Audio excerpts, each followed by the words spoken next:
Direct detection cameras bring a unique set of capabilities, mainly in speed and sensitivity compared to the optically coupled CMOS or CCD cameras. For an explanation of theory and why direct detection is advantageous for EELS acquisition, please see Module 8, Lessons 1 and 2.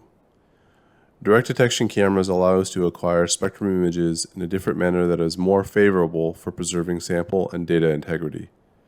In this lesson, we will cover how to optimize EELS spectrum image acquisition using a direct detection camera. I have already optimized the microscope for stem imaging and chosen the correct camera length.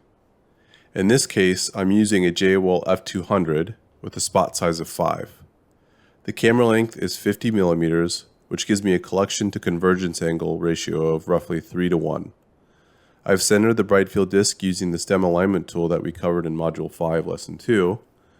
I've switched the GIF to spectroscopy mode and aligned and centered the ZLP as you learned in Module 1, Lesson 12. I found an area of interest in my cross-section sample of the 3D NAND. I'm going to check the focus quickly by using the focus loop tool, which we learned how to use in Module 5, Lesson 3.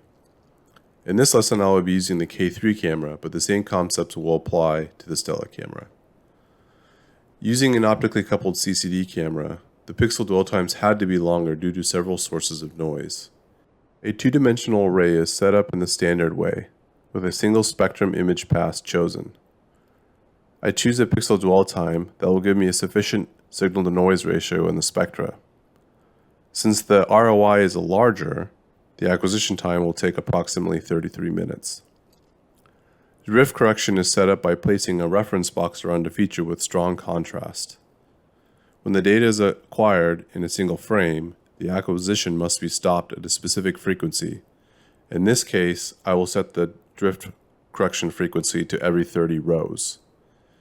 Every time a drift measurement is performed, the acquisition SI stops. This adds more time to the acquisition, especially if the frequency of correction is increased. Since the acquisition will take a long time to acquire, I want to place the drift reference area outside of the main ROI to prevent sample damage. Once the acquisition begins, we observe the initial drift measurement being made, live spectrum image being streamed into digital micrograph, and the SI being acquired. We can inspect the data, quality, and sample integrity in the isolated area, but we are missing information from the rest of the sample due to the acquisition speed.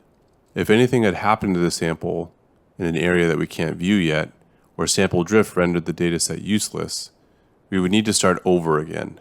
This may occur 5 to 10 minutes into a scan, which ends up wasting your time.